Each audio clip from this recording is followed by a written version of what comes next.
We started talking about Star Ocean, and that evolved into talking about Star Trek. And now we're talking about Pokemon and going to Star Wars. What is this show in 2020? It's a whole thing.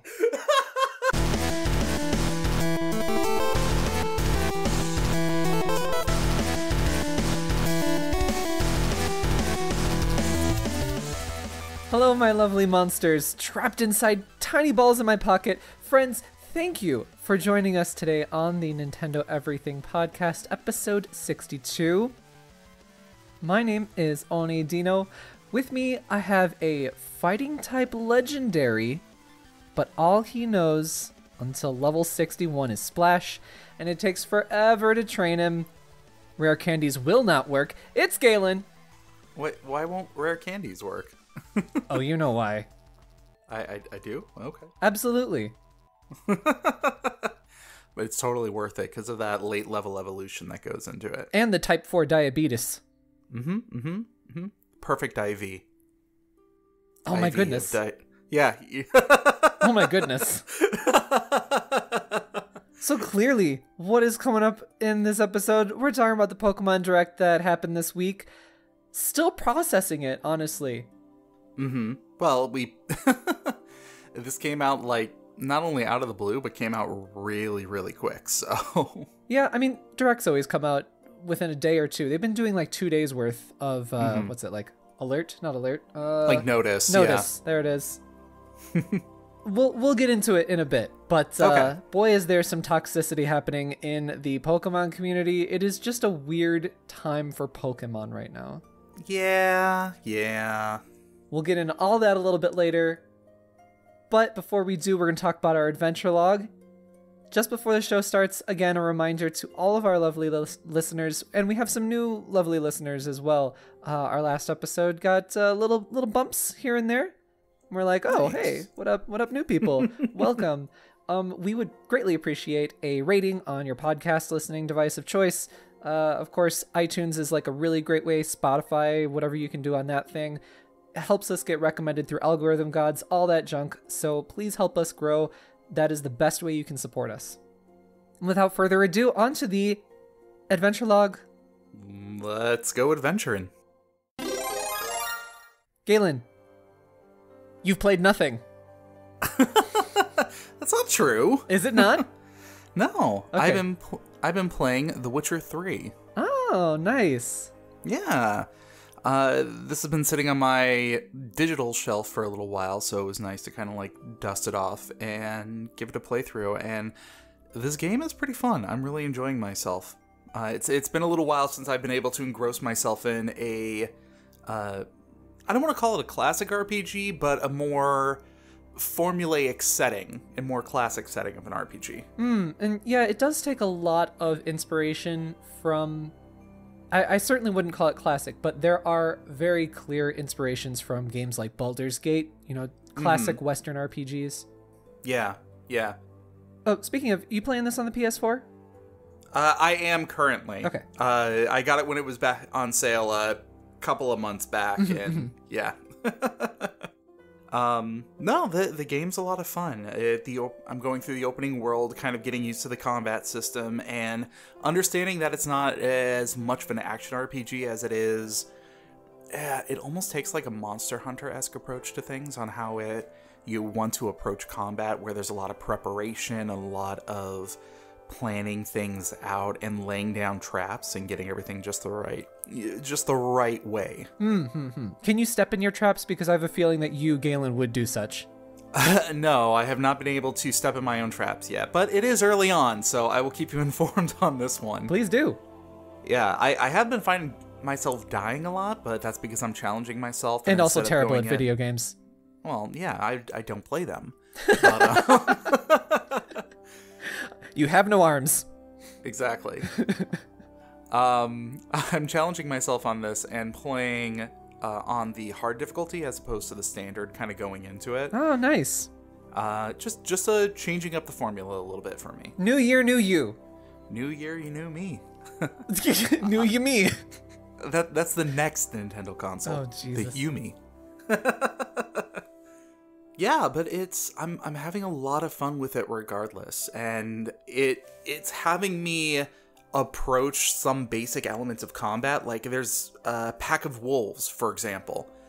I'm dealing with it with a lot more caution and a lot more apprehension as if I was to go through on any other game normally. Because you think, oh, hey, starter enemies, this is going to be a piece of cake. Whoa, I'm being swarmed. Whoa, why am I like at half health? I need to rethink my strategy here. And, from what I've seen, because I've only seen the game, I haven't played it yet, the camera view during battle can sometimes look like those Batman Arkham games. Yes, sometimes. So do you ever get the feel of like, oh, I should be playing it like this? Oh, it doesn't play like this at all, or whatever?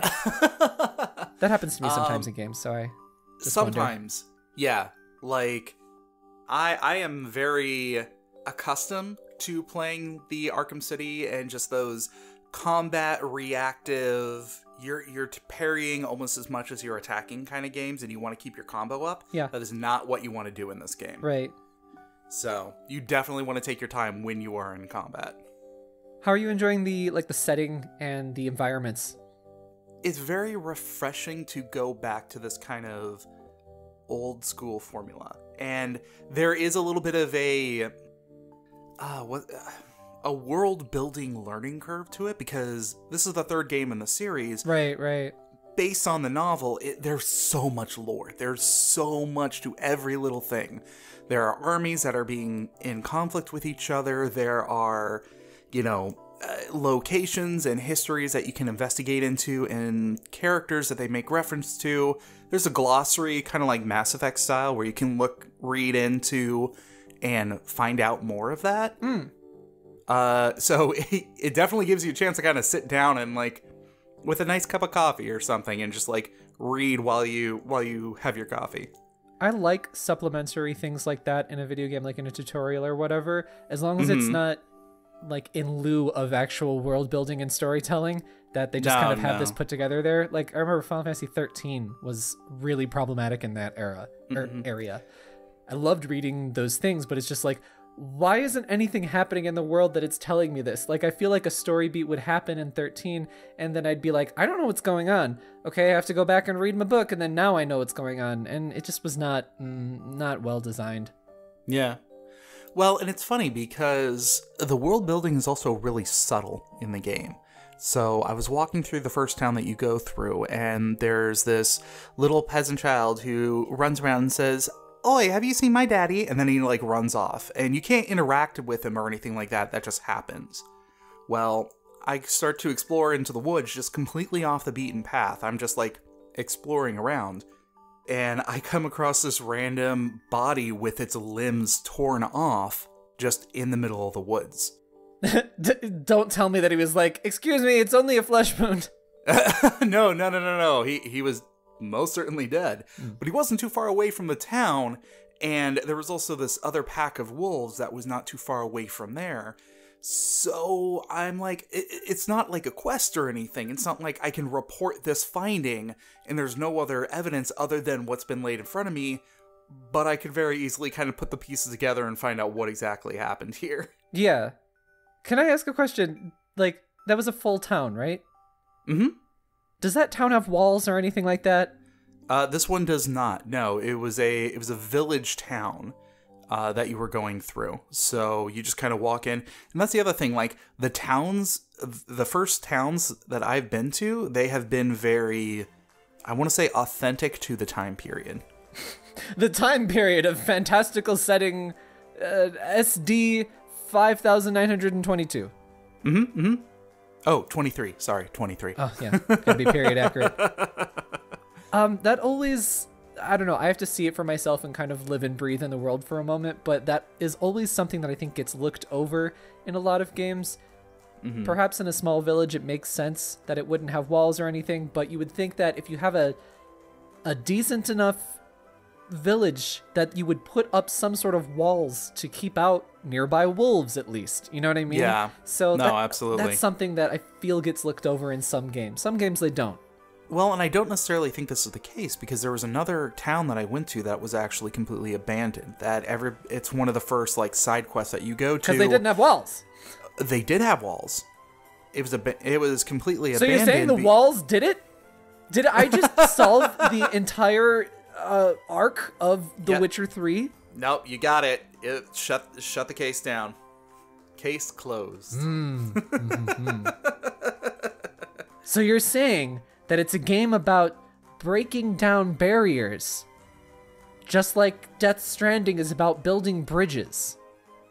You know what? I'm going to submit that in an email to CD Projekt Red, and we'll see how they respond. But I think you're onto something here. I'm not. I am not. How are you dealing with it, as this is your first entry in the series that you're playing, yeah? Technically, sort of. Okay, so more or less, yes. More or less. I played the second one for a little bit, but it thrusts so much story that I needed to go back and read up on to understand what the hell I was even doing. Like, the second game literally starts with you in a tent in the middle of the battlefield, like the morning before a big battle or anything like that. Okay. And no other explanation.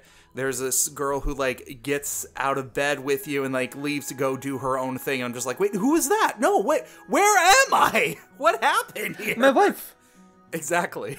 So how are you dealing with it then, being more or less pretty fresh to the series with The Witcher 3? Like, is it jarring for you, or are you finding the transition not too bad?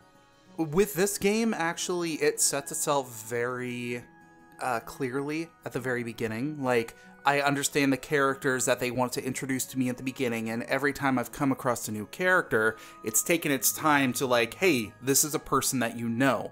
Here's a little bit of the, the relationship and the dialogue between these two.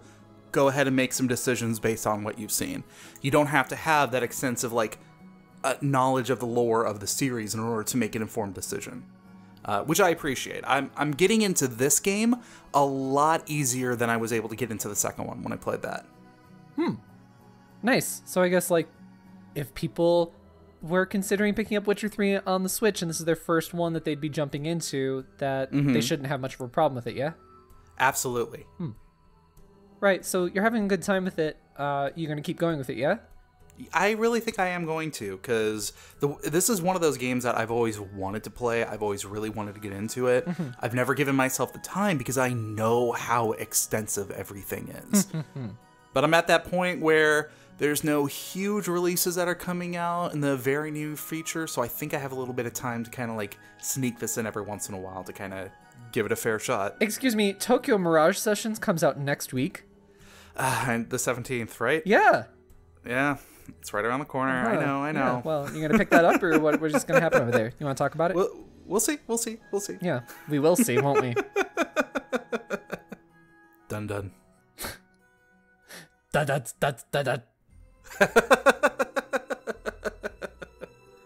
So, I have been playing Star Ocean First Departure R on the Nintendo Switch. This was originally a Super Famicom game that never came west, and now there is an updated port of the PSP remake of that Super Famicom game, and it's on the Nintendo Switch. Nice. So, before I get into it, I just want to be like, what is Star Ocean 1? Star Ocean First Departure. So originally on the Super Famicom, the cartridge was only one of two Super Nintendo Super Famicom games that used the SDD1 chip to handle all of the graphics, map data, voice clips, etc. on the cartridge. It was an incredibly ambitious game, really pushed the limits of the Super Famicom. Very nice. Originally, it was published by Square Enix and developed by Tri-Ace, which was a company that was founded by the majority of the design department from Namco after they made Tales of Phantasia, the first Tales game. So Star Ocean is very similar to early Tales games in particular, so if you like Tales games, you want to keep an eye on Star Ocean. Star Ocean is not really... I mean, there was like a recent release with it, maybe 3 years ago, I want to say, on the PS4 that was like kind of mixed reviews, but it has not had the big push behind it like the Tales of games and so many other big JRPG hitters. However, Star Ocean was definitely one of the grandfathers of JRPG and RPG mechanics that we see today. Yeah. It is one of the earliest examples of a JRPG where you could alter the storyline by decisions you make in the game, and this is going all the way back to the Super Famicom, right? This is in the current version that I'm talking about on the Switch, but just talking about the legacy a little bit here. There's lots of like character-driven moments and writing through events called private actions, which allow you to go into a town and see what each member of your party is up to in that town, just like you would be too. It's just like nice little character building moments. There's a character affinity system that affects the story and the battles. There's crafting, multiple endings, one of the earliest action JRPGs with like formation, tactic settings for your ally AI, super crazy ambitious, and laid the groundwork for so many modern games. So you might be surprised, some of our listeners, if you've not heard of this series or you've never played one of these games in this series. There is now one on the Nintendo Switch, so you have no excuse. Man, I haven't played a Star Ocean game. I think it was Second Star Story was the first one that I played. No. The second story. The second story? The second story, because I definitely played that on the PlayStation and had you play some of it, or I played it over at your place or something. Mm-hmm. Yeah. Yeah. No, and I remember getting super into it. I rented it quite a few times, moment of silence for the family video. No silence whatsoever. This silence is mine. So are you enjoying your playthrough of the game? Absolutely. So this is like a completely remade version from the original Super Famicom game. It's got all these gorgeous pre-rendered backgrounds that I love. Lovely sprite work on the characters, 2 different sets of hand-drawn portraits for the characters, anime cutscenes, 2 different sets of voice acting for all of the characters in Japanese, plus a set for English voice acting. There's rebalanced difficulty, quality of life features, all a whole bunch of goodness that you expect out of a Square Enix updated port these days. So, as for the story and setting, it is basically a whole season of Star Trek.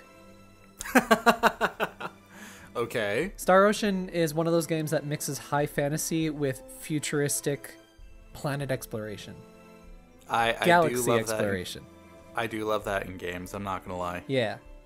So, when you start the game, the setting is that you are 3 friends who work as guards protecting your small little town from thieves and such. It's very old school high fantasy stuff. Swords, magic, old underdeveloped stuff, right? Mm-hmm. There's this strange disease that is turning people to stone in the neighboring village. So your characters and the villagers too, I think, I don't really remember, they think that these herbs found at the top of a nearby mountain will cure them.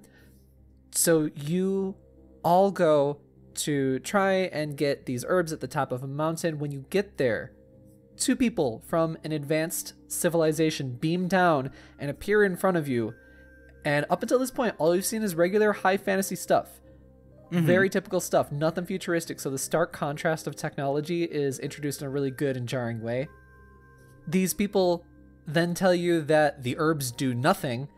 And I loved that because it's kind of reflective of actual human history where, I don't know, certain things found in the wild, like the rhinoceros horn or whatever, and made, animals get like endangered and stuff.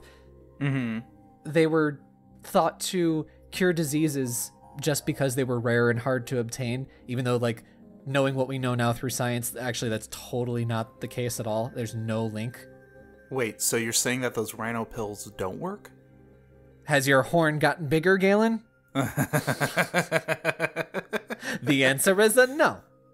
Anyway, I loved that. They're just like, oh no, like you're here for these herbs. They don't work. Like that's BS.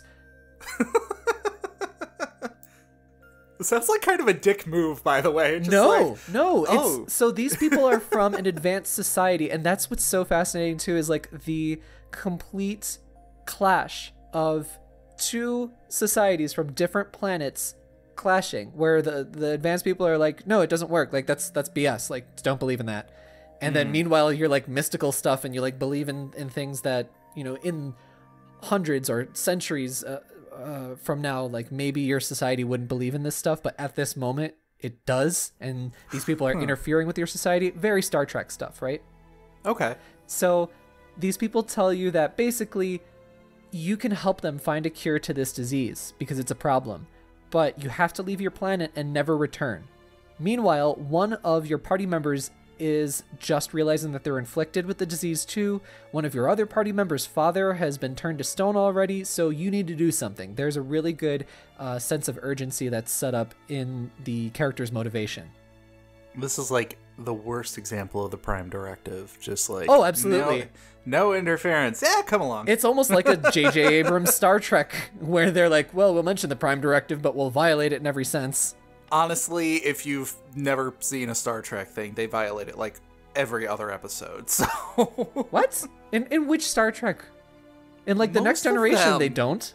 Like, that is a constant thing where they're talking about like the Prime Directive and like the ethical implications of, is it right to interfere with someone's way of life? Yes, that's what's so fascinating about it. But the Next Generation, they, like, from what little I've seen, they stick to that, where they are aware and they're constantly making decisions based on the Prime Directive, as opposed to the J.J. Abrams films that just why are we talking about Star Trek? That just came out. They are doing stuff completely against that, and then mention it when it's like convenient for the story's sake to be like, oh no, we can't do this. And it's like, but you just did all of this crap just earlier. All I'm gonna say is J.J. Abrams can't write a story. Picard over Kirk. Come fight me, bros. No, I think that's actually, like, everybody agrees with that. No. So many people agree with Picard over Kirk. Yeah, so many. About 50% of the people out there. You know what everybody agrees with, though? Janeway over Picard and Kirk. Get out. Get out now. Nah, Janeway's great. She is great. I'm not saying above Picard, but I am saying she's great. Janeway is okay. She's great. I did enjoy Voyager quite a bit. Is that new TV show? What? Wait, no. Voyager? STD is what the new one is called. STD, Star Trek Destruction? Discovery? Oh, okay. That's done and over with. We're now on a series that is just about Picard. Wait a second, I thought that Discovery was still happening. It might still be going? I don't know. I haven't actually watched any of it. The new Picard one is so the antithesis of what a Picard show, like what a Picard show that they pitched was going to be. Why are we talking about Star Trek? I need to talk about Star Ocean. This is your fault. Anyway, Star Ocean, way better than Star Trek Discovery, way better than, way better than that. So you play this game, y'all. That's what I'm talking about. I haven't played too much of it because I've gotten so very little time in with gaming because so many crazy things happened this week. I've been very busy, and I just got it too. So, can't wait to play more. Looking forward to giving lots more impressions. Next week, I'll have a lot more time on my hands, but I am loving the setup. I'm loving the clash between high fantasy and sci-fi. The visuals are so evocative of PlayStation 1 games, which makes sense because I think it uses the engine that Star Ocean 2 used. It's a little bit different than that, but very evocative of PlayStation 1 games.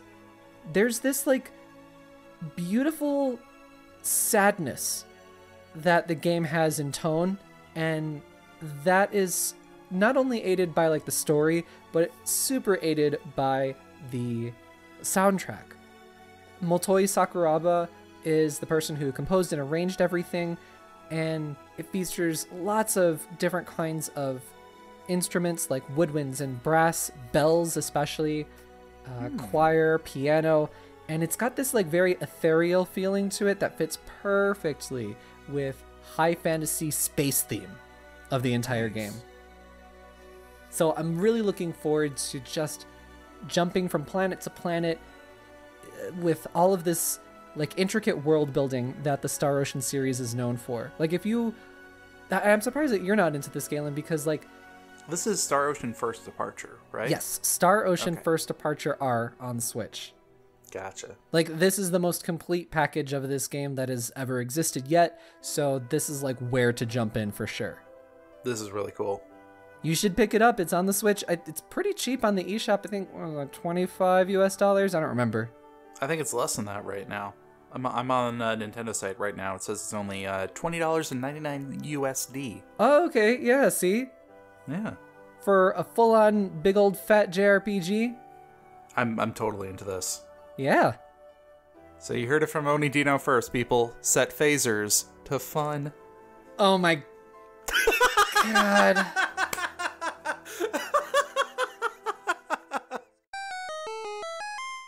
So the big news this week was that Pokemon Direct coming out of nowhere.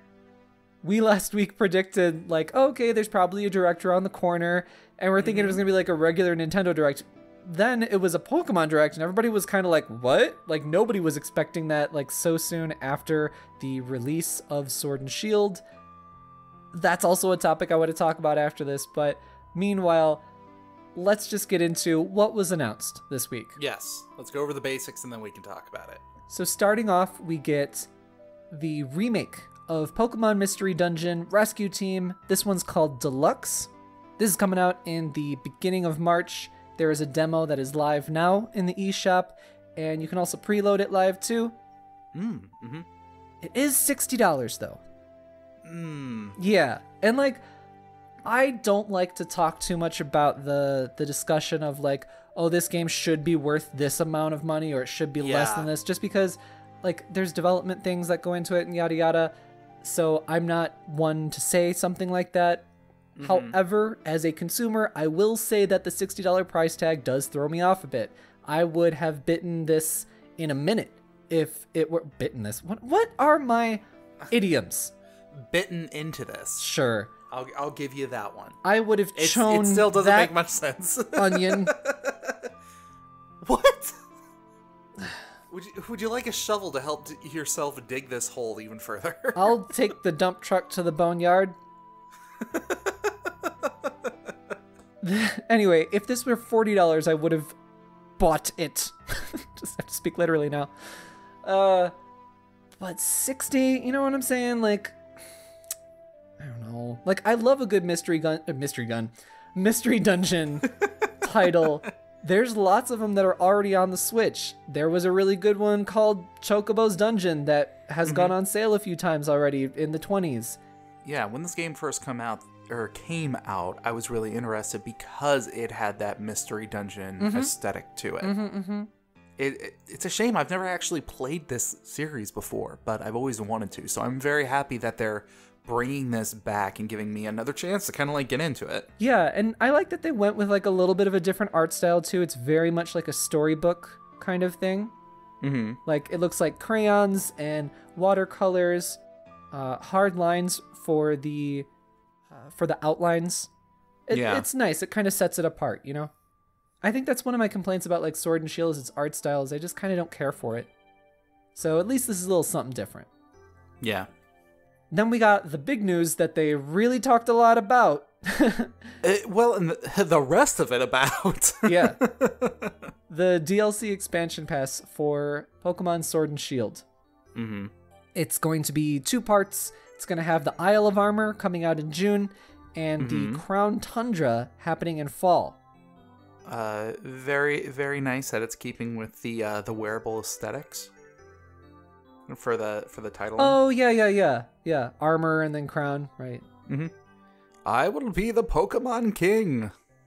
I will be a just ruler. I will be the Pokemon Chainmail. So, part 1, Isle of Armor, has a theme of growth to it. And visually, it has a very southern Chinese look to me. There's like a big dojo where you're going to be mentored by the previous champion. His name is Mustard. Yeah, we'll call him the Colonel. A little bit. Oh. Okay. And they also introduced your new rivals in this Isle of Armor. If you have Sword, you'll have Clara as your rival, and if you have Shield, you will have Avery. And it's important to note that Clara is primarily a poison-type user, and Avery is more of a psychic user. Are they really? Yeah, they added that in there, too. Oh. And it also explains why with Avery she has like the 6 Pokeballs that are kind of like floating around her head. I think Avery is a guy. Is it? I thought it was a... Hang on, I'm looking this up again. Don't say it, bitch. I think that we should probably just say they. Anyway, Clara looks like she is a human in the Splatoon world who is sponsored by Monster Energy with her clothing. And she also loves butterflies. Mm-hmm. Galen, I need you to pay attention. No, I am. What did I say just now? She likes butterflies. What else did I say? I didn't listen to that part. You're too busy about looking up what gender Avery is. What does it matter? We all came from Africa. Are you done looking up Avery's gender? Yes, I am. Okay. And your findings? Inconclusive. Yeah, I stand by my first, initial impression with no other information being given. So let's just say they, because one of the things I wanted to say about Avery is I saw a retweet of them and somebody wrote in their tweet, when you realize you're non-binary but you have no idea how to dress. And I was like, oh, that is so on point. That's exactly what Avery looks like. Oh, what is that called? An ascot? It's not even an ascot. It's a big old puffy like pirate shirt thingy, and then the stockings and high-waisted shorts and the puffy blooming short. Like it is a look, that is for sure. Yeah, it's a lot. I love them both. I really love both of these designs for very different reasons. The main thing that you're going to be doing in Isle of Armor is you got Cub Fu. This cute little, like, black bear. Yeah. Then you'll be training Cub Fu, and depending on how you train it, it evolves differently into Urshifu. And it'll either go fighting in dark or fighting in water. And one of them is like, what do they say, like a one-punch type or something like that, and the other one is like one is a single strike style of her style that it goes into. The other one is a rapid flurry. Her torrent, I think is the exact word, which is That's leaking nice into the whole water. Yeah. Did you say leaking? Yeah. Gross. But you know what? Urshifu, I was like, wait a second, like, this is very Chinese sounding and it has a very southern Chinese look to that dojo that was out there. So I looked into the name, and lo and behold, it was, as I was thinking, the it probably comes from the Latin word for bear, which is Ursus. And then Shifu is Chinese for master. So the bear master. So it's also worth mentioning that with their Gigantamax forms, they had a very kind of commie aesthetic with them as well, like very Fujin Raijin gatekeepers, if you will. Interesting. I didn't really get that feel, but I can see it now that you say it. Also, I wanted to call out the actual types that they decided to give these two characters. I think it's interesting that if you are using a dark and a fighting type, you actually are going to have a little bit of a harder time fighting against a fighting and water type. So if you were to put these two forms against each other, the fighting in the water is actually going to have a little bit of a higher advantage. Huh. Interesting. Yeah. So if you use a dark against a fighting, it is not very effective, so it reduces the damage by half. Where if you use water against a fighting, you don't get that restriction to it. So a very interesting balance choice that they made for the game. And then they also showed off final evolutions of the starters. They showed Rillaboom, which is probably my favorite because he has a full-on drum set. He has a big old drum set on stage, and he looks like a total badass. Oh, are you talking about the Gigantamax forms of these characters? Yeah, the starters. Yes. Yeah. You said final evolutions. I just wanted to make sure. I think that's what they called them, though. With the settings and everything, I thought they were the... But I think that's what they said in the trailers, what I mean. Like, I am so confused by all of this jargon with Pokemon. I have not played this version yet, so... There's a lot to go into. Isn't there? Isn't there for a goddamn child's game? Jesus. I mean, we really shouldn't be surprised when it's like, oh, here's how your Pokemon can fight each other. Let me show you this chart. Yeah. I don't know. I could remember the chart when I was younger. Like, I remembered all of it. When I was younger, loved reading through like the different strategy guides. I used to import books and read up on them and look at the different kinds of art. I remembered all of the 151 Pokemon and nearly all of their moves and like what levels they'd learn their moves to. Mm-hmm. I was super into it.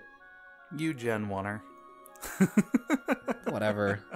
Whatever. It doesn't matter. Okay, oneer. Hey, I'm in that same boat as you. That was a joke on Okay Boomer, because I'm funny. Oh. Yeah, see, I didn't get that. I'm not funny, and you're very dense. This is not a good foil situation we have. Anyway, then they, like, the bunny whatever, was standing on a Kamehameha fire guy from Super Mario. And then we got Pokemon Gun confirmed with Incheon, or whatever his name is, the airport in South Korea. He's sitting on top of his big old tower of water and shooting a gun, shooting a sniping. It's great. Headshot confirmed. Yeah, I really like what they did. I really wish they would have had this in with the original one as opposed to coming out with it in DLC. That is a topic we will talk about in just a bit. Yeah. So now let's talk about Crown Tundra, which is coming in fall of this year. Yep. There's a very Antarctic feel to it because like you're dressed in like these bright yellow jumpsuits, which is kind of like, you know, being out in the wilderness or being out where you might need to be rescued or whatever. Mm-hmm. And getting a little bit of a feel of the very beginning opening of Zone of the Enders 2. Do you remember the opening of that? Yeah, I do, actually. Your characters were wearing those jumpsuits, and I think they were in the Antarctic. Yeah, I 100% did not make that connection, so...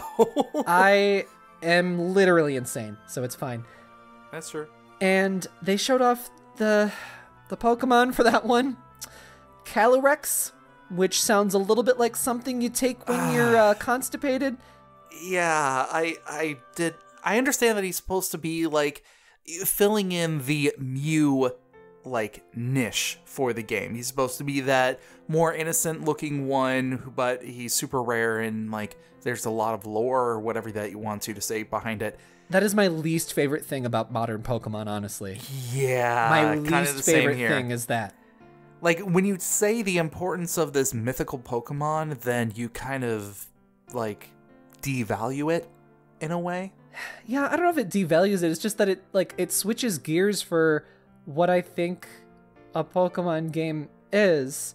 And that's like small scale stories of people catching Pokemon, exploring lands, you know, becoming the champion of their region.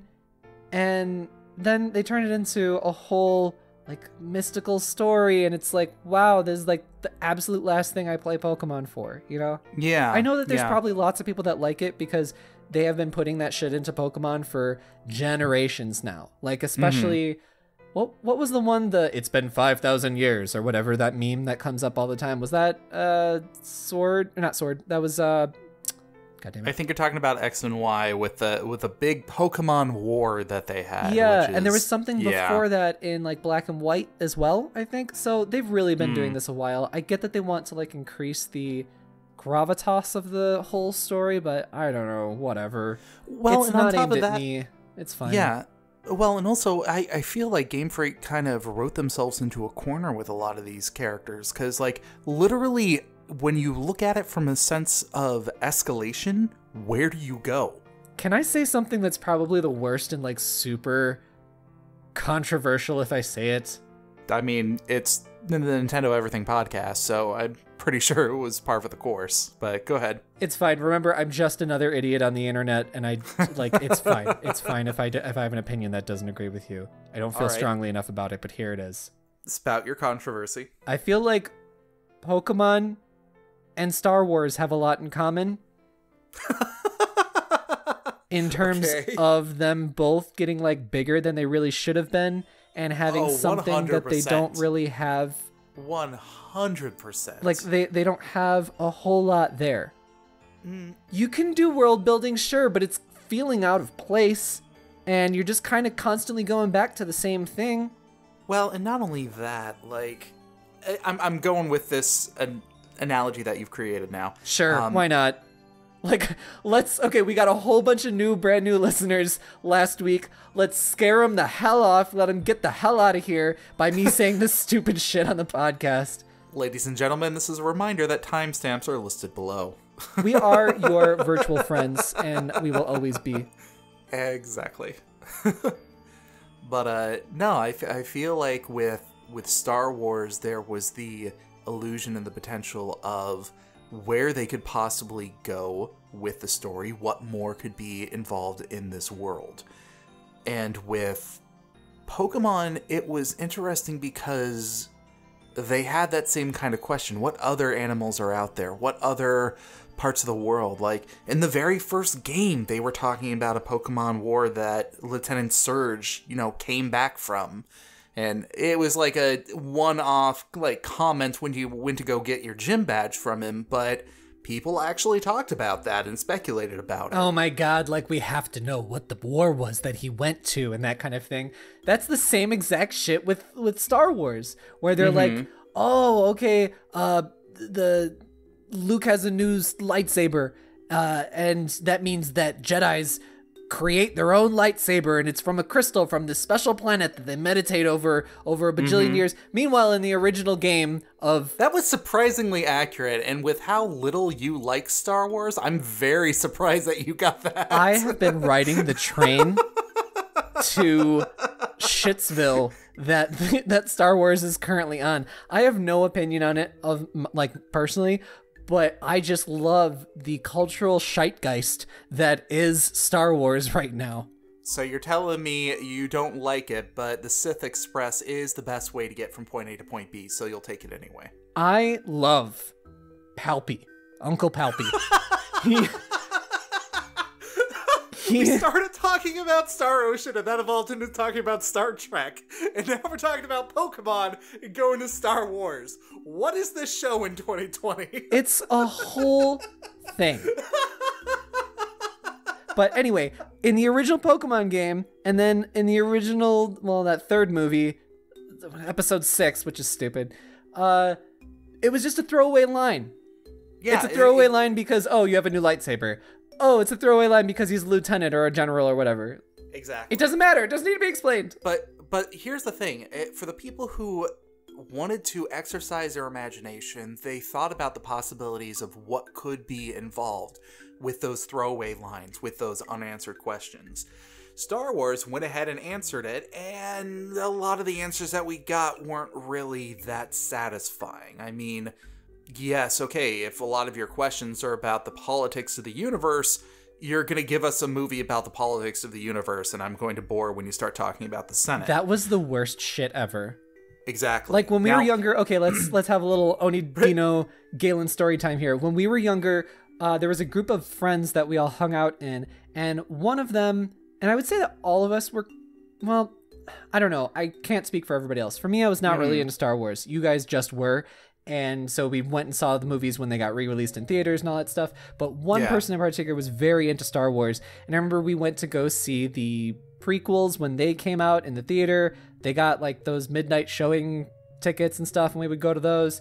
It was really cool because we were younger, and it was just neat to be able to go to a midnight showing. Oh, we hadn't done it before. But I remember sitting in that theater, and there was that big, especially that... There's probably many of these scenes when they're in the, I don't know, not like auditorium, but basically the UN of whatever the Star Wars universe is. And they're talking about the stuff. And I remember sitting there and being like, I hate movies.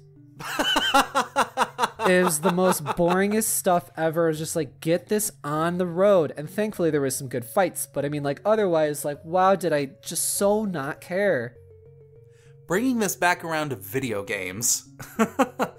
What I wanted to connect this to was with Pokemon, they decided to answer that same question that people were having, but they decided to answer it with more quantity versus quality.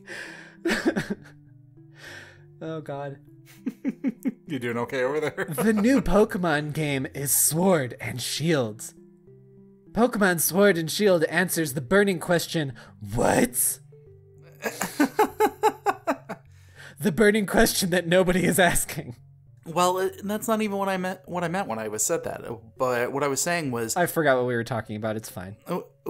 we were talking about like the adding the questions and like elaborating more and more on these worlds and how they're becoming more convoluted than they need to be. Oh, okay. And how they might not have written these stories and these Pokemon and everything like that feel very slapped together at the last moment, and I think this is part of the reason why. Well, I didn't say all that, but you did. I will definitely say that, and I will stand by that. That's fine. I don't know enough about so many of the different stories that I can really make that judgment. All I can say is, like, from the few modern Pokemon games I played, like with X and Y, I was just like, my eyes were glazing over during that whole war stuff or whatever the hell. I was like, is this a different game? You know? Can I not just get back to the small stories of this region and me catching Pokemon and being the very best? Exactly. Like, I like hearing about, like, the little character stories in there, too. Like, where you go to the Elite Four or whatever, and, like, one of them's your mom or something like that, you know? Like, those things are fun. I can go somewhere else for my legendary nonsense BS, because honestly, the world building in Pokemon isn't very good when it comes to that stuff. You want, like, crazy stuff like that? Like, take me over to Xenoblade Lane, which is right across the street, you know? Anyway, moving on. In addition to all of this, they are also adding about 200 plus Pokemon that into the new expansions that are from old titles. Which is probably some of the leaks that we've been seeing in the past. Yeah. So, and I feel like I called this in the past of like, they're probably bringing these guys over in DLC in one way or another. So that's what's interesting. Before we talk about that, I do want to say that we do have a list of Pokemon that are known so far on our website, nintendoeverything.com, so check that out if you're curious. Yeah, you did say DLC. I said free DLC. I'm kind of surprised that they went DLC just because we know that they always do like the third, not always, but they very often do the third version. And in a way, we're kind of both right, but we'll talk about that more in a sec. Yeah.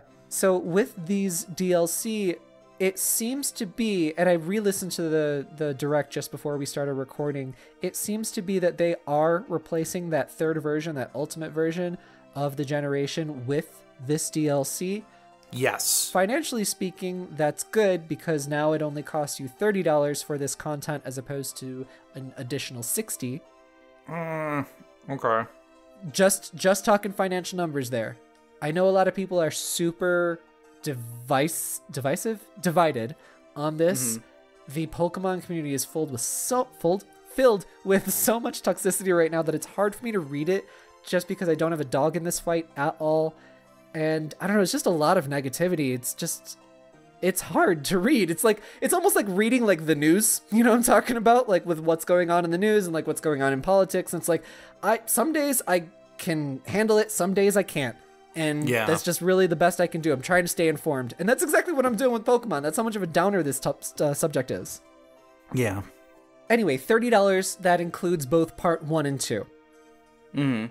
Oh, we also have to mention that there will be free updates for those who don't buy the expansion pass to obtain these Pokemon, these 200 plus Pokemon, through things like trades or Pokemon Home. Also very interesting that they didn't talk anything about Pokemon Home when they said it's coming next month. Yeah. I was like, I'm really surprised you didn't announce like how it's going to work. You're getting a direct that is literally all about your game, and this has been one of the bigger questions that has been on that. And it's coming out next month. Like, it's weird. All we know is that it's a paid service. Yes, and I want to talk about that. So, why is Pokemon becoming a service-played game? Well, before I dive into that, I'm going to say that Pokemon Bank was a paid service as well. True, but Pokemon Bank was also completely optional. And Pokemon Home is optional too.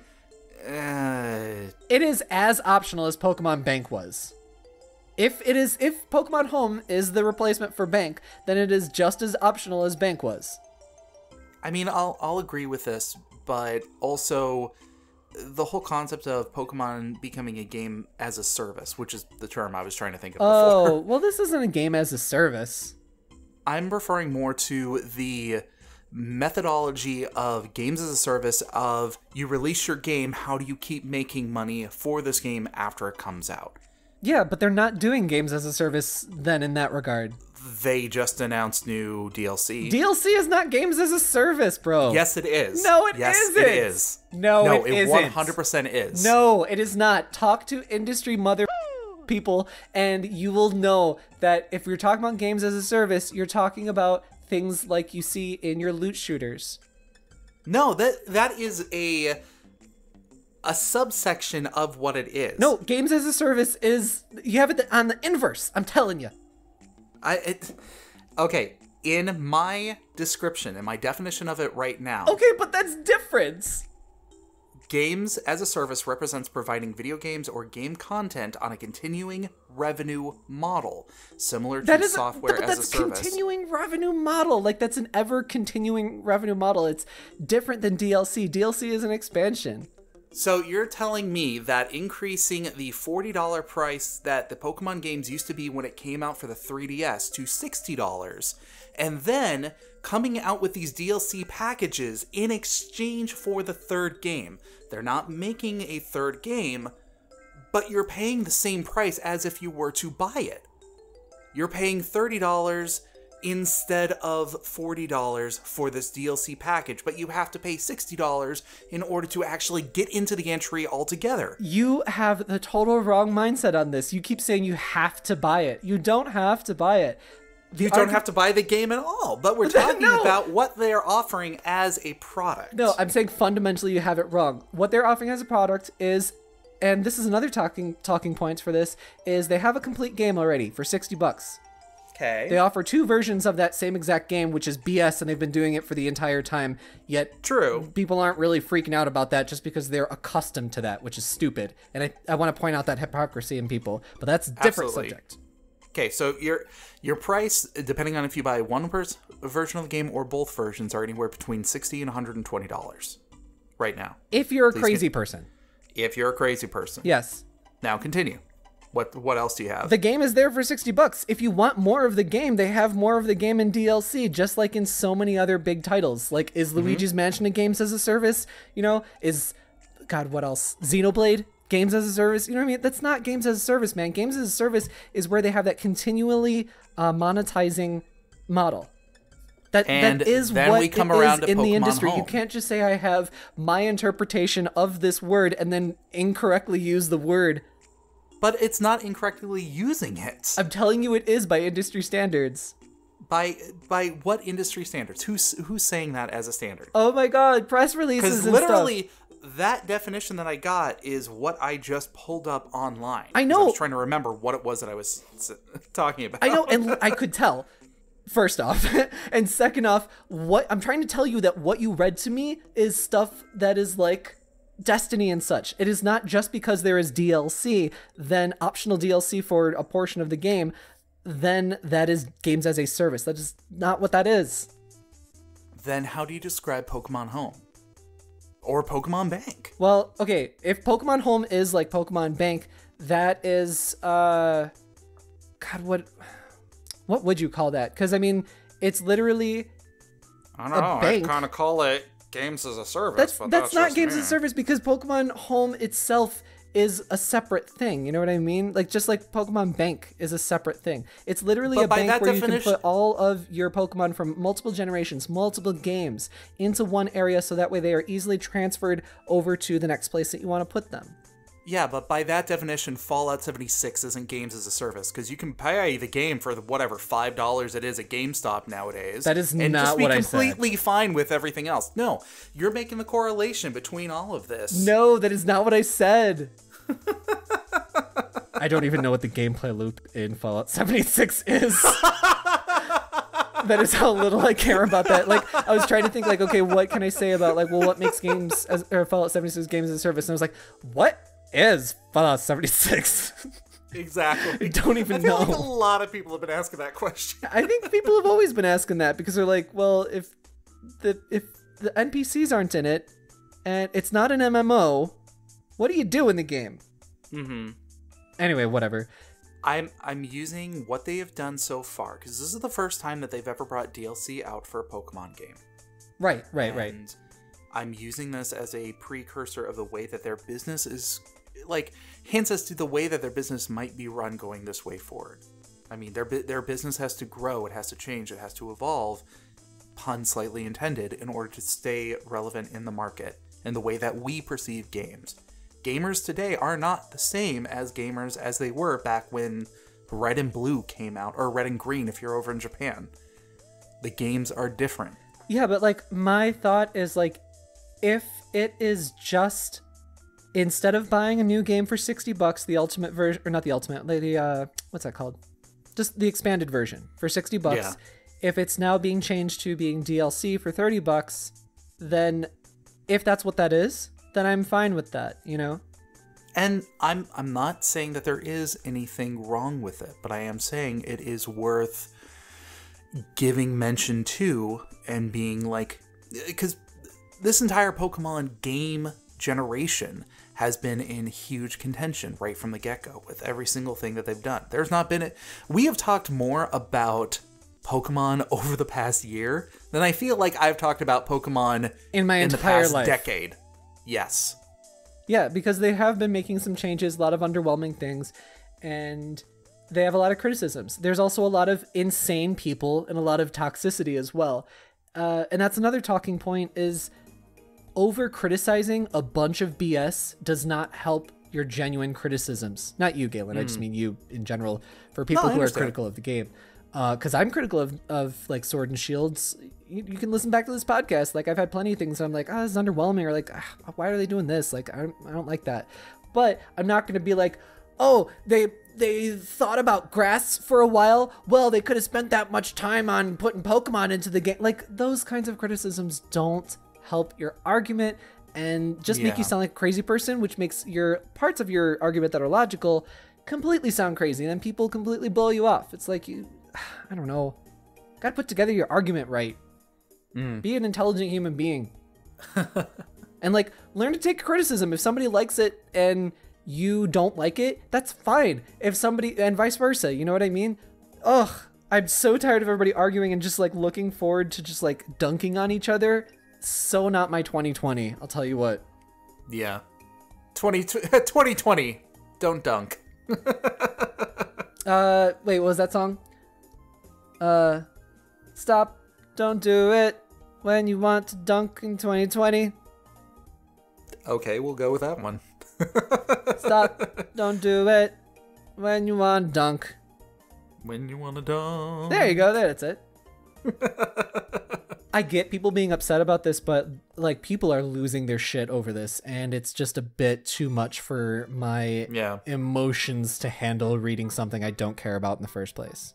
So what are some of the comments in the controversy that people have been bringing up since this announcement? I mean, people are like, oh, this is a scam, and that the game is unfinished, and this should have been in the game from day one stuff. And like, my thought on that, like, I don't know because I haven't played the game. My thought on that is that, and this is only anecdotal, right? I haven't heard anybody say that Pokemon Sword and Shield felt unfinished until just now. You know what I mean? Until just the announcement of DLC. That's just in my experience, right? So I don't know. But I get the criticisms, but I feel like that's not really one of them. That's not a logical one of them. Yeah, I don't buy that as a criticism at all. And it sounds like they're adding a lot of stuff to the game. It sounds like $30 is, you know, a bang for your buck. I think that them saying that you can catch now these 200 plus Pokemon from old titles, but it's only in the expansion pass if you want to catch them. You can get them free with the trades. I feel like that's a sour meal divided perfectly in half. You know what I mean? Yeah. Because people were upset about the national decks, and then like them kind of holding them back and then putting them in later. I think that if that had just been their message from the get-go, that would have been more accepted. That would have been more accepted, you know? If they would have just done like a Metroid Prime 4 thing, where they're like, hey guys, listen, this is what is up. We're being completely transparent with you on this. We respect you as consumers, so that's why we're telling you this. I think that would have been well received. Well, and yeah. That way, because that's what everybody's focusing on, is these Pokemon. Meanwhile, they're not talking about like all of the new content that's going to be in these packs. And from what we're hearing, it sounds like pretty meaty for $30. Oh, absolutely. And there's more to it that they're adding to these too, other than just, hey, here are all these new Pokemon. Tutor moves are coming back. So that's something that you can go ahead and you can actually take your Pokemon to various people and teach them specific moves for their types. Oh, okay. That's one of the things they talked about. Changing your, I think it's your Apricorns, or whatever seeded collectible that you can get in the game. You can change those into Pokemon, which arguments that they've been in previous games, they could have been in the main game, but I appreciate them putting those features back into the game as well. Mm-hmm.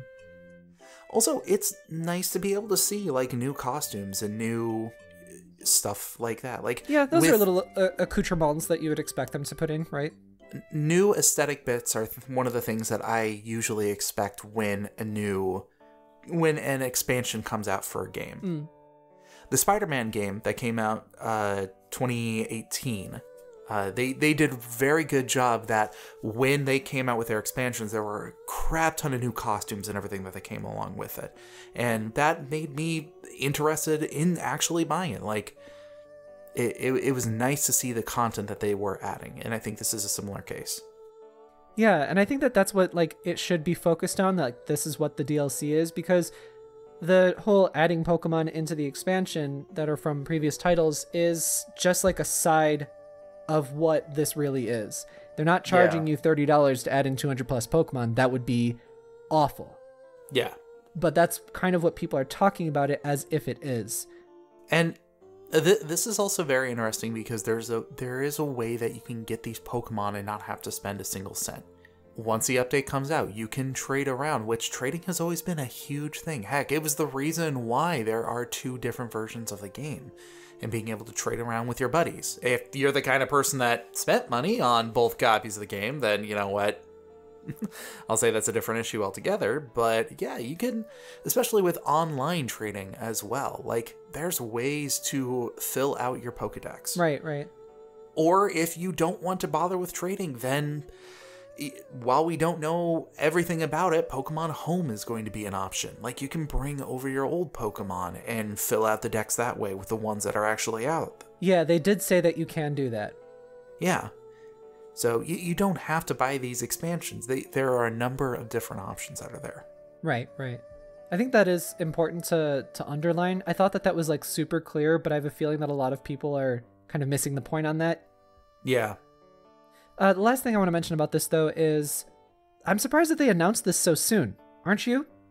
Oh, absolutely. Like, when I saw my notification that Nintendo was having a Direct on the 9th, I just saw Nintendo Direct, and I was like, oh, cool, this is on the 9th. This is going to be, we're going to find out about all of our new games. That's going to be awesome. And then I read more, and it was like, Pokemon Direct. Huh. Yeah. And that pretty much sums up my entire reaction to that. I feel like they could have announced this stuff maybe March, April, Mm-hmm. And then they could have just announced the Pokemon game, the Mystery Dungeon game earlier, just like in whatever way.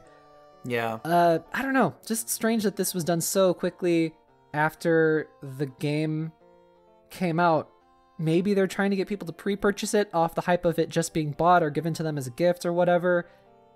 It's possible, but I think it also might be a thing of they are trying to pace out interest in the actual Pokemon series. Like, of course, a lot of people are going to be super invested into this game, and they went ahead, they got it, they played it. It's about this time that people are kind of losing interest in the game and kind of like finishing up those last minute side quests or catching those last couple of Pokemon. So it would make sense for them to come out and say, okay, around here, now we're going to tell you that there's going to be new stuff coming out too. So that's the big old friggin' Pokemon news.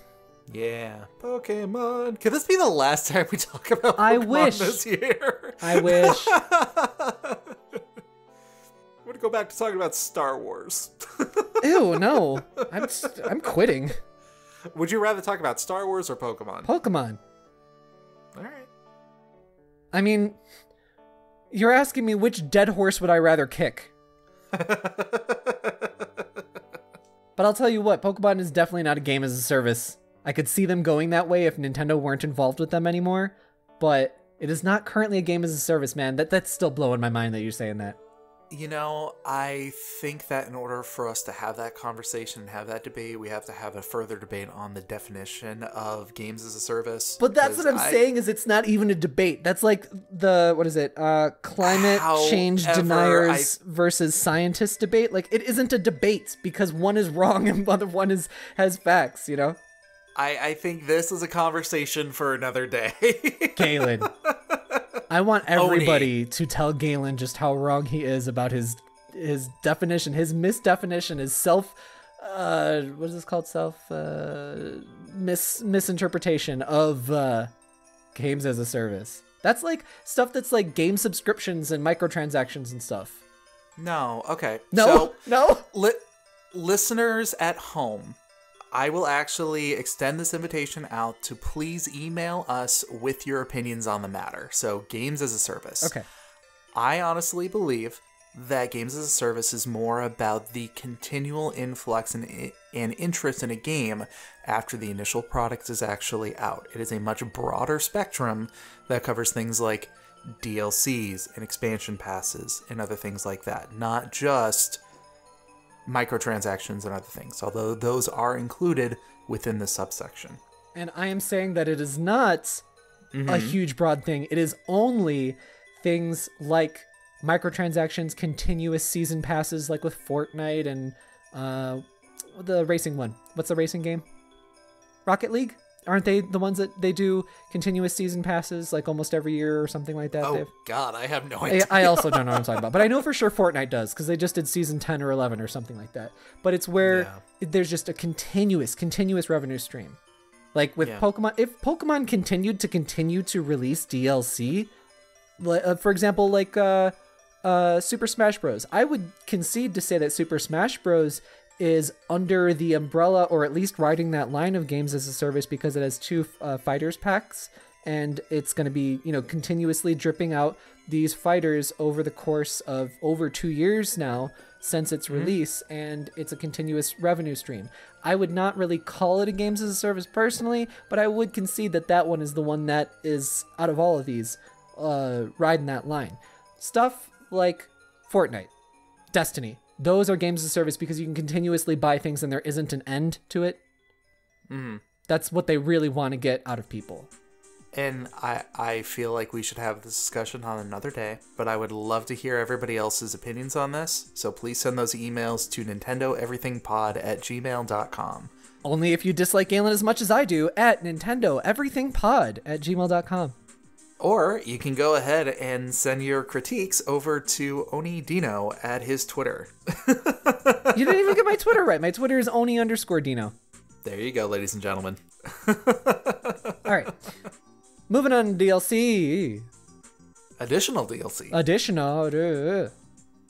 追加コンテンツ。はい。私の名前はゲイレンです。どうぞよろしくお願いします。おならが大好きです。ゲイレンがそうおっしゃった通りです。I said you like farts. So Galen, speaking of farts, why don't you tell people what you have to share? You are an asshole. That's my role on the show. Well, my additional DLC this week is going to be a new content creator that I found on YouTube. His name is Totally Not Mark. He does a lot, I'm not sure if it's a lot or mostly about stuff on the Dragon Ball franchise, which I have a lot of nostalgic connections to that series in the past. So, video that really caught my eye was drawing Goku in 9 different styles, which it was kind of cool because he took your classic Dragon Ball format, but he also drew the same exact picture in the style of Samurai Jack and JoJo Bizarre Adventure. It's kind of a really cool video, and it's really interesting to see how many different interpretations you can have from an artistic viewpoint. So check it out if you're into the franchise, or if you just like seeing different takes on the same thing. Right? And I am going to be renting. Jesus. Moment of silence again for Family Video. This silence is mine, Galen. I'm recommending a film on Netflix.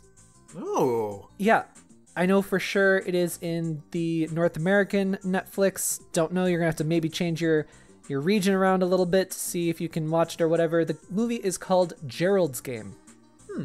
This is a totally screwed up movie, and I love it so much. If you are a freakazoid like myself, then you will love it. It is an adaptation of a Stephen King novel, and one of the best ones that I've ever seen, because there's a lot of really terrible adaptations of Stephen King's. Stephen Mings. Stephen Minga. The setup for the show is like an older married couple go out to kind of like a cabin in the woods kind of thing, a really nice fancy thing. The guy makes a ton of money, you can tell. And they're trying to, rekindle their marriage, put a little spice in their life.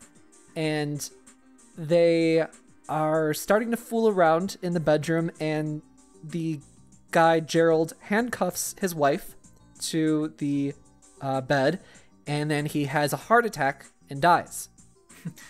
This is all in the very beginning of the film. Yeah, it would be worth mentioning that he handcuffs his wife for the kink, not for some ulterior motive or anything. Have you seen this, Galen?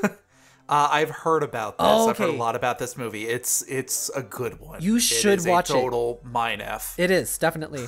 So anyway, this is all the setup of the film, and it happens in the first 15 minutes or something. So don't worry, less than 15 minutes. I'm not doing spoilers here. But anyway, you learn a bunch of stuff about her past, and she has to get out somehow. Nobody can hear. It is really incredibly well acted by the lead actress. I wish I had looked up her name before I started talking about this, but she was in The Haunting of Hill House and a couple other films recently in recent memory, but she's been in a lot of films for a lot of years. Just incredible acting, really, really fascinating way of telling a story, and super tense, like really great way of building tension. Love when a good movie builds tension like that. Ugh, so good. So absolutely, check it out on Netflix, called Gerald's Game. If you do watch it, message me about it on Twitter and we'll talk about it, because I love talking about things like this. I think the actress's name is Carla Gugino. That's right, Gugino. Carla Gugino. She's great in this one. Really great. She gives it her all. Nah, I've heard nothing but good things about this movie. So watch it. Watch it with your wife. I will. So now let's move on to our spookiest segment of the show. So, full disclosure, Mary called out that spooky was a racial term, and maybe we should watch on how we use it. Yeah, it's like a 1920s era racial slur. What? Are you kidding me? I was surprised too. Jesus. Oh my god. All right, fine. Welcome to the stupidest part of the segment of the show. Galen, who wrote in? Wait, no, hold on. How do we do this? Oh, wait. If you want to write into us, you can send an email, as we have requested, to nintendoeverythingpod@gmail.com. That email again is nintendoeverythingpod@gmail.com. Galen, who wrote in? Well, this week we have an email from Jay. Oh, hi, Jay. How's it going, Jay? Oh, hi, doggy. Oh, hi, Jay. So how is your sex life? Boy, Jay, I hope that you've seen The Room, because if not, that's really uncomfortable for all of us. I did not write in. I did not. Oh, hi, Oni. Hello, Galen and Oni. Hi. I was thinking about this the other day and curious if either of you had a similar experience. Has there been a game that you played that wasn't necessarily the best game ever, but left such a lasting impression because of your experience? Something that came to mind for me is Shining Force 2.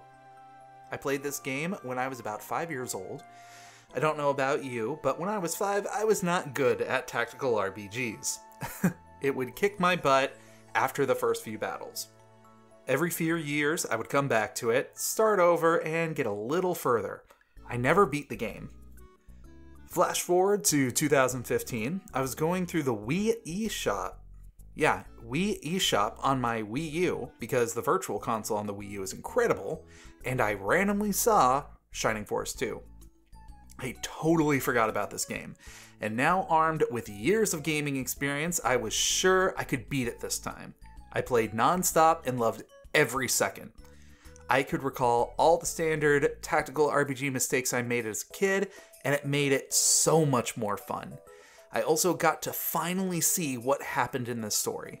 So, it took me almost 20 years, but I finally beat the game, and it's one of my favorite gaming memories. So, sorry for the long one. Thanks for the great podcast. P.S. Mega Man Battle Network. I just want to say that for Galen. Maybe if we say it enough, Capcom will do a Battle Network collection for the Switch. Thank you, Jay! Don't you encourage him. What are you doing with this? Jay! You are one of my favorite writer-inners of 2020 so far. Jay, you're my third least favorite writer-inners.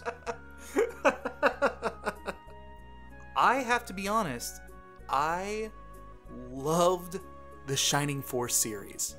The Shining Force 1 and 2 is probably one of the few games that got me into gaming when I was a kid. So I cannot believe this is the game that you called out when you're telling this story, and I am so happy for it. Yeah, you made Galen's day. Yeah, seriously, you made my day with this email. Yeah, Shining Force 2 had an amazing impact on me as a kid. I loved the setting, I loved playing the game, I loved the story and the idea that you could be your own hero. Over the holidays, my mom actually came and visited me, and when she did, she brought a collection of all of this old stuff that she's been collecting for all these years. In it was a story that I wrote about Shining Force, crayons and all. It's absolutely hilarious, but how embarrassing. You know what? It is a little bit embarrassing, but I was also 5, so... I was a cooler 5-year-old. Didn't you get a rock in your head when you were 5? No, when I was like 1. I was super young. No, I'm right there with you when it comes to gaming experience, especially for this game. But, Oni, what are your thoughts on this? I had to think about this for a minute because there was this one game and I was like, God, what was it? Because it was something I couldn't get past when I was young. It was like a very similar story to Jay's where I just was stuck on it. It was a puzzle or something. And then I remember that once I finally got past it, that there's like this very clear distinction in my brain of like this portion of the game is like from the early years and this portion of the game is from the later years. And I was like, what the hell was it? And it finally clicked with me. It was Lufia 2. Oh, yeah. On the Super Nintendo. So you loved that game. I still do. It's a really good game. But there was this one puzzle in the sword, what was it called? The Sword Shrine or something like that. About, like, I'd say a third through the game. And there was this one puzzle where you could only move red blocks twice and yellow blocks twice or something like that. Like, it was very specific. And that's how you solve the puzzle because it had to change all the colors to the same color. And just the way that it was set up, there was only one answer to this puzzle. And I was like, my God, how do I do it? How do I do it? I remember like renting it again, like in the future, or not in the future, but like a little bit later, like, you know, a couple weeks later or something, and being like, okay, I'm going to figure it out now. And I couldn't. And like even bringing in my older sister and her friends, bringing in my mom to try and help me solve it. And they were all like, oh, I don't know how to do it. I was like, no, please help me solve this puzzle. I can't keep playing the game. You don't understand. Like, this isn't just Tetris. You move on to the next level. I feel like it's an allegory for life for some people. Yeah, sure. But like, it's weird because this stands out to me as the only thing I could never solve on my own as well. I mean, I was a very young age at this time. And, you know, when I got older, I eventually solved it. but like I could solve any other puzzle before. I could beat hard games. Like I beat at that age I beat like Donkey Kong Country 2 and 3 and 1 for whatever 1's sake is. But I never had problems with games. I was always just like naturally good at them. It was just that one puzzle that always eluded you. But that one puzzle, and I loved Lufia too, that I was like, I can't believe that this is stopping me from playing the game. Like I had never had that experience with a game before where it was just preventing me. Like, nope, completely gated on this. When you finally beat it, did you feel validated or accomplished? You know, I don't remember how I felt when I finally was able to beat the puzzle.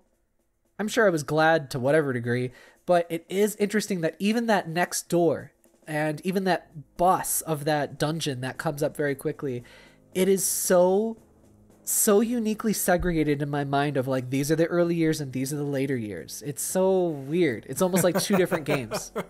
Yeah. So that's my very unique experience. I'm sure I have so many different more. I wish I could think of some off the top of my head. Oh, absolutely. I have another one actually. Please. Mega Man Legends, the original one. Okay. For the PlayStation. Specifically because the first time I was experiencing this game, I went over to my mom's friend's house. We were all visiting over out of state. We went to a rental place, and my mom's friend had kids, but they were a little bit older than me at the time. And I thought they were really cool because they were older kids and they would let me hang out with them. We went to a video rental store, we rented some movies, and I rented Mega Man Legends. Never played it before. So, played it with my mom's friend's son. And I watched him play the game. And a little bit of backstory on me, I am the oldest of 3 kids. And also the oldest in, like, my entire generation of kids as well on my family side. Oh, you mean like among the cousins and stuff? Yeah, among the cousins and everything. Okay. So I've never before had that younger brother hanging out with an older brother experience before. But this was so unique, and just watching him play this game and sharing that experience at the same time, it was something like unique. And yeah, it got me a lot more interested in the game. I continued renting it. I've beaten it quite a few times now at this point. But I'll just always remember just like my fascination of watching him play a game. So I just did think of a couple of them. Don't know if it really fits Jay's criteria, but whatever. When I was younger, I remember renting, and I think I talked about this once a long time ago on the podcast because I think I remember somebody writing in about it. I don't remember who wrote in about it, but there was a Yoshi game on the SNES that used the Super Scope, and it was like you were like walking around, Mario World in like 3D. Yoshi's Safari? Maybe Yoshi's Safari, and you use the Super Scope to shoot your eggs. And I remember wanting to play that game so bad, but I didn't have a Super Scope. Those things were expensive, and I just renting the game because I thought, well, maybe I can figure it out, And I just remember having that really unique experience where it stood out that I just wanted to play it, and like, I don't know, being however old I was when that game came out, just thinking like, oh, okay, well, maybe like. Oh man. I remember my parents would not let me play any M-rated games. I know, I remember that too, because I could play M-rated games. Infuriating because I wanted to play them so badly. Yeah. And I don't remember, but the first time that I got a taste of that kind of freedom, if you will, was when I played the demo for Metal Gear Solid 2. And I played the crap out of that game. Because you loved looking at Raiden's butt. No, Raiden wasn't even in the game. Like, you didn't know. It was just the demo. Wait. Oh, okay. Yeah. You just played a snake. And it was just so fascinating. And I was soaking up every detail just because it was that, like, oh, this is forbidden. But I'm doing it anyway. On that thought, I do remember, because, like, my dad had no idea what an M-rated game was or anything. It was just like, okay, you can rent whatever from the store. So you want Parasite Eve? Sure, why not? Yeah. Here you go. So Resident Evil, I do recall that I was playing that with my sister and her boyfriend at the time, and we were really stuck doing something. You know what?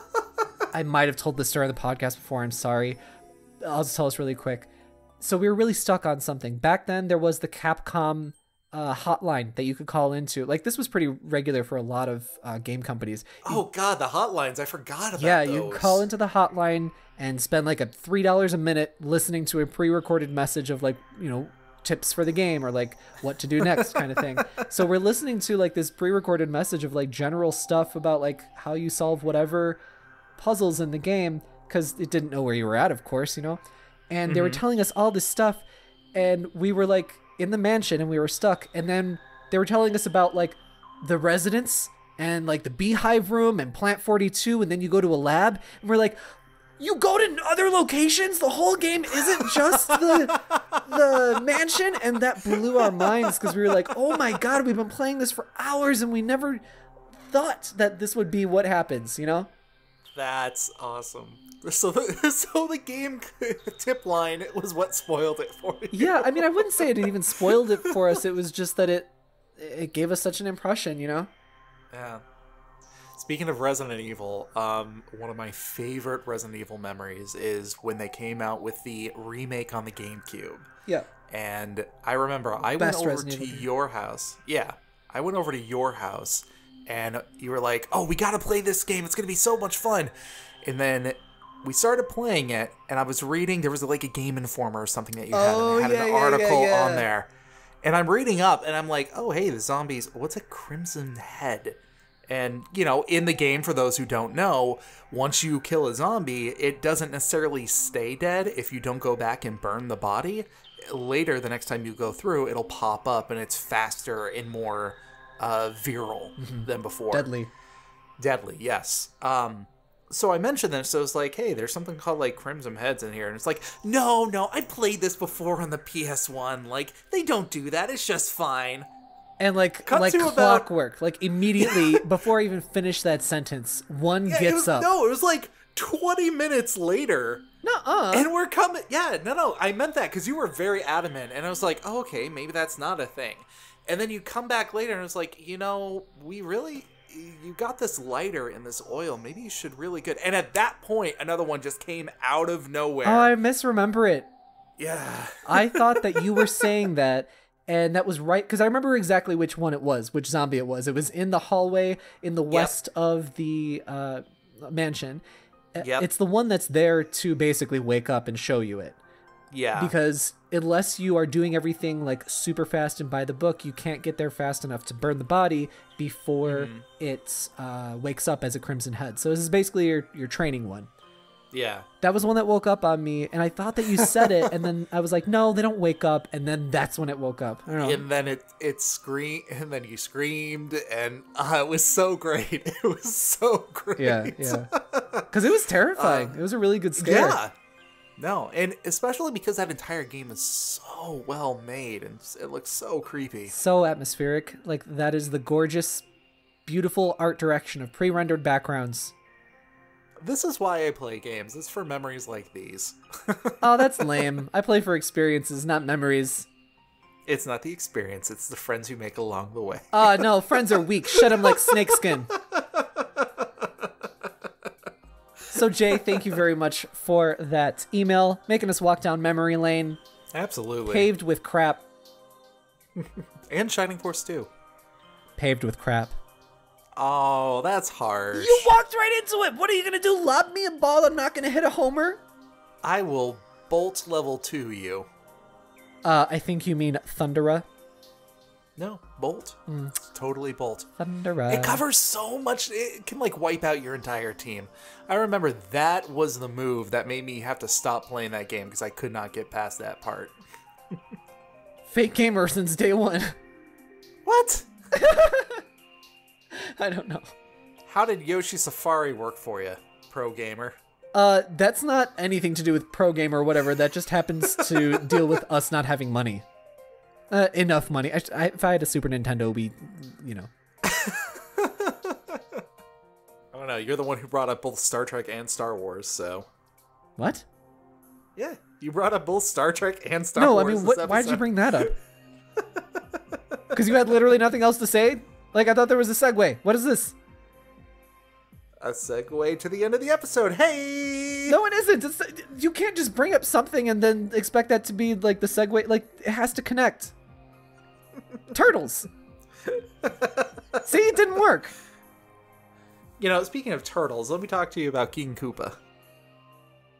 I didn't actually have anything there, but that would have been a good segue. I know, Galen. By default, you never have anything there. I hate this podcast with all of my life. Let's end it right now. Oh, this is fun. So what's coming up? What's coming out on NintendoEverything.com? Make sure you send those emails.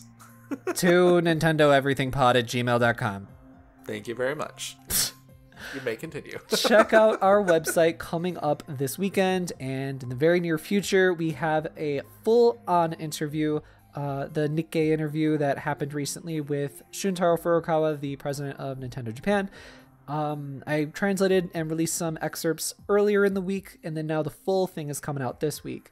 And then we also have Famitsu excerpts from Yoko Taro and Platinum Games' Taura and Kamiya.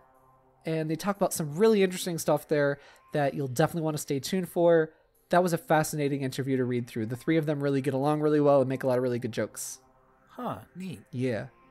Some revelations happen in that interview. So stay connected to us on Twitter @NinEverything. Also our YouTube is NinEverything. And then you can check out my Twitter @Oni_Dino, where you can tell me if you watch Gerald's game or not. And my Instagram, of course, Oni__Dino. And then I have a YouTube called Game Married on YouTube. Do you? I haven't seen you upload anything lately. Okay, the last 2 days that I was supposed to upload, I didn't because I've been like busy with work, and then like kind of some stuff out of the blue came up. Stuff happens, yeah. Yeah.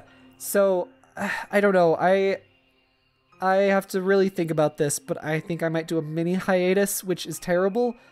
I don't know. It's weird. Like in my life, you know, with like priorities and stuff, you have to move things around all the time and, you know, cut some things sometimes and bring them back in, whatever. And just kind of in my life right now, that YouTube, because it's casual YouTube, right, kind of falls on the lower end of my priorities. So I would be like in my current life setup of things going on, I would be cutting that and then doing my stuff and then getting back to order and then bringing it back in. The weird thing about it is that it's a YouTube, so people see it and, you know, other people watch it. So it's kind of weird to be like, I don't know, putting it on hiatus. So I don't know if I'm going to do that or not. You can just subscribe to my YouTube, Game Married, to see, you know, with what we're going to be uploading, my husband and I. And we also have the Twitter. I think that's also @GameMarried, GAYME Married. And that'll tell you our upload schedule. That's also where I'll post like, okay, I'm sorry there isn't an episode today or something like that. So, you know, thank you for your support. Trying to figure shit out, trying to be an adult and trying to do stuff. It's hard, man.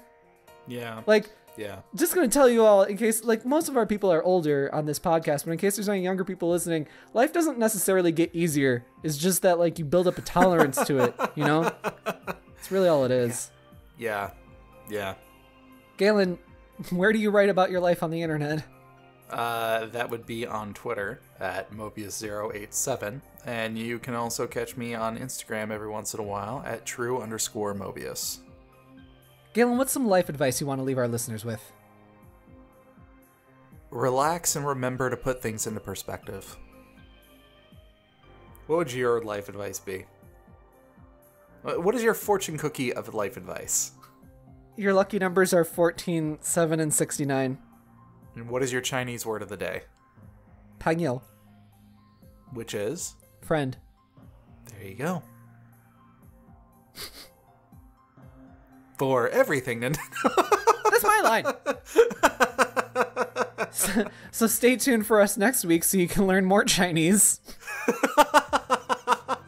For everything Nintendo. Stay tuned to Nintendo Everything. It's idea. Thanks for listening, everyone.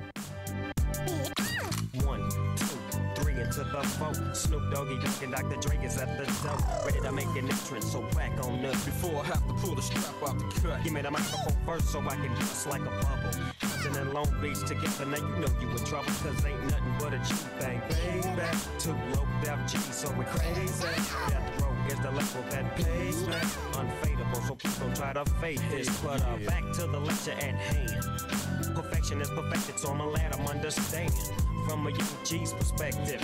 And before me dig out a trick, I have to find the contraceptive. You never know, she could be earning her, man, and learning her, man, and at the same time burning her, man. Now when she burning, I'ma chill for a minute, cause ain't no loving good enough to get burned while I'm up in it. And that's realer than real deal, hoes and feel. And now you hookers and hoes know how I feel. Well, if it's good enough to get broke off a proper chunk, I take a small piece of some of that funky stuff. It's like this and like that and like this and it's like that and like this and like that and it's like this and like that and like this and Drake creep to the mic like a fan. well, I'm peeping and I'm creeping and I'm creeping, but I damn near got kept, cause my people kept beeping. Now it's time for me to make my impression felt. So sit back, relax, and strap on your seatbelt. You've never been on a ride like this before, with a producer who can rap and control the maestro.